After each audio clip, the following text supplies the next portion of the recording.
हिंदू नववर्ष यानी नव संवत्सर शुरू होता है विक्रम संवत से, और यह नाम पड़ा महाराजा विक्रमादित्य से। विक्रमादित्य कोई नाम नहीं है, बल्कि यह एक उपाधि है जिसकी शुरुआत होती है सम्राट नाबोहन के पुत्र और राजा गंधर्वसेन के पुत्र विक्रमसेन से, जिन्होंने पूरे हिंदुस्तान को शकों से मुक्त करवाकर चक्रवर्ती सम्राट विक्रमादित्य की उपाधि धारण की थी, और इन्हें हम सम्राट विक्रमादित्य प्रथम के नाम से भी जानते हैं।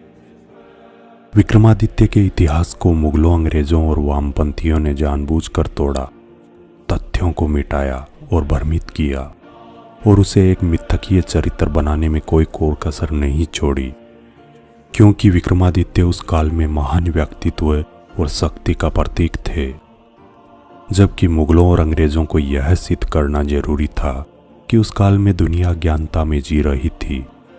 दरअसल विक्रमादित्य का शासन अरब और मिस्र तक फैला था और संपूर्ण धरती के लोग उनके नाम से परिचित थे।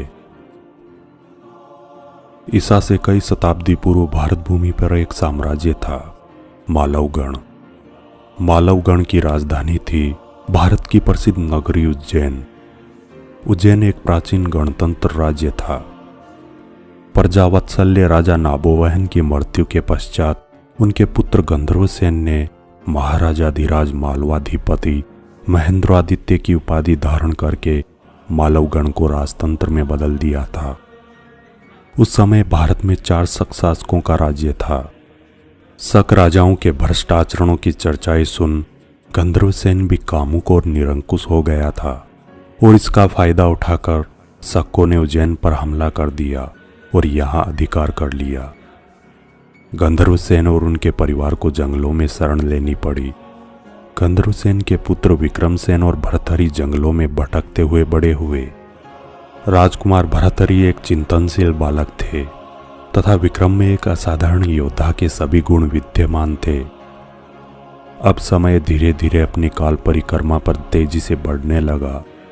दोनों राजकुमारों को पता चल चुका था कि शकों ने उनके पिता को हराकर उज्जैन पर अधिकार कर लिया था तथा शक दशकों से भारतीय जनता पर अत्याचार कर रहे थे।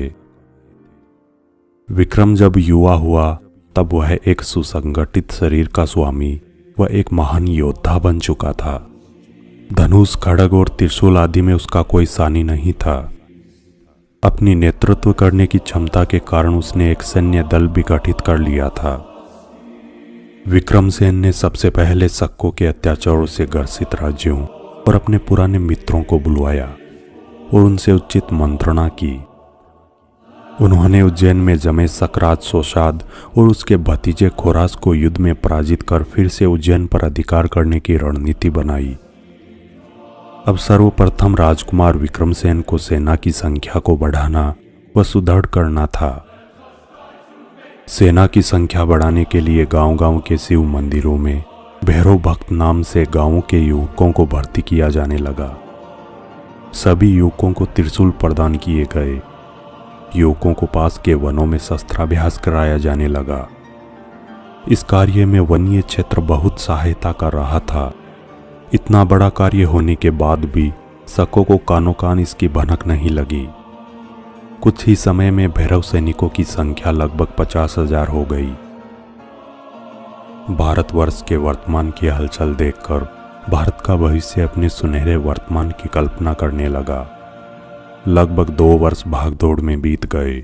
इसी बीच विक्रम को एक नया सहयोगी मिला, अपिलक। अपिलक आंध्र के महाराजा शिवमुख का अनुज था। अपिलक को भैरव सेना का सेनापति बना दिया गया। धन की व्यवस्था का भार अमरगुप्त को सौंपा गया।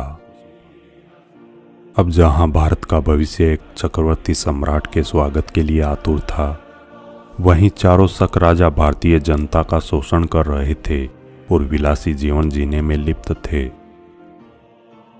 ईसा की प्रथम शताब्दी में महाकुंभ के अवसर पर सभी भैरव सैनिकों को साधु संतों के वेश में उज्जैन के सैकड़ों गांवों के मंदिरों में ठहरा दिया गया।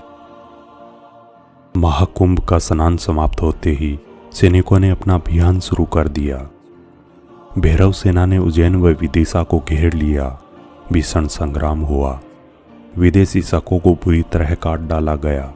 उज्जैन का शासक सोसाद भाग खड़ा हुआ और मथुरा के शासक का पुत्र खोरास विदिशा के युद्ध में मारा गया। आंध्र के महाराज शिवमुख के अनुज अपिलक के नेतृत्व में पूरे मध्य भारत में भैरव सेना ने अपने तांडव से शक सेनाओं को समाप्त कर दिया। उज्जैन नगरी के राजकुमार विक्रमसेन ने पुनः वर्षों पश्चात गणतंत्र की स्थापना की, परंतु मित्रों व जनता के आग्रह पर विक्रमसेन को महाराजाधिराज विक्रमादित्य के नाम से सिंहासन पर बैठना पड़ा। लाखों की संख्या में शकों का यज्ञोपवीत हुआ। शक हिंदू संस्कृति में ऐसे समा गए थे जैसे एक नदी समुद्र में मिलकर अपना अस्तित्व खो देती है। विदेशी शकों के आक्रमणों से भारत मुक्त हुआ और हिंदू संस्कृति का प्रचार समस्त विश्व में हुआ। इसी शक विजय के उपरांत ईसा से 57 वर्ष पूर्व महाराजा विक्रमादित्य के राज्याभिषेक पर विक्रमी संवत की स्थापना हुई। आगे आने वाले कई चक्रवर्ती सम्राटों ने इन्हीं सम्राट विक्रमादित्य के नाम की उपाधि धारण की।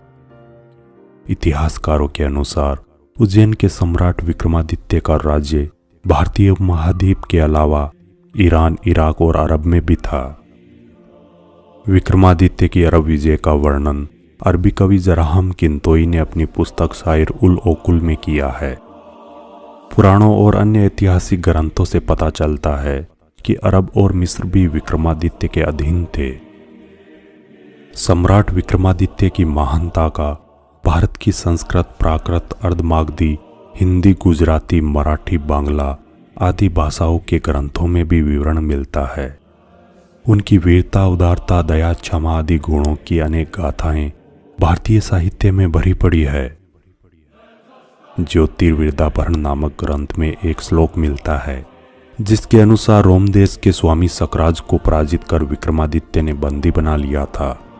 विदेशी राजाओं को तत्कालीन भाषा में शक ही कहते थे। तब शकों के आक्रमण से संपूर्ण भारतवर्ष आतंकित था। बंदी रोम देश के स्वामी शकराज को संपूर्ण उज्जैन नगर में घुमाकर छोड़ दिया गया। यह वही शौर्य है जो पाश्चात्य देशों के इतिहासकारों को असहज कर देता है और इससे बच निकलने के लिए वे एक ही शब्द का उपयोग करते हैं, यह मिथक है, यह सही नहीं है। अंग्रेजों ने सम्राट विक्रमादित्य परमार को मिथक बताया क्योंकि विक्रमादित्य ईसा मसीह के समकालीन थे और उन्हें साबित करना था कि उस समय पूरी दुनिया अंधकार में जी रही थी। सम्राट विक्रमादित्य को ऐतिहासिक मानते ही ईसा मसीह शून्य हो जाते। लेकिन तरस आता है हीन भावना से ग्रसित गुलाम मानसिकता वाले हमारे इतिहासकारों पर, जिन्होंने अंग्रेजों की ही बात को आगे बढ़ाया और हमें पढ़ाया कि सम्राट विक्रमादित्य एक मिथक है। दोस्तों, सम्राट विक्रमादित्य प्रथम की ऐतिहासिकता से जुड़ा यह वीडियो आपको कैसा लगा? कृपया लाइक एवं कमेंट जरूर करें। हम आपके लिए इतिहास से जुड़े रोचक एवं रोमांचक वीडियोज लाते रहेंगे। हमारे चैनल से जुड़े रहने के लिए सब्सक्राइब करें। धन्यवाद।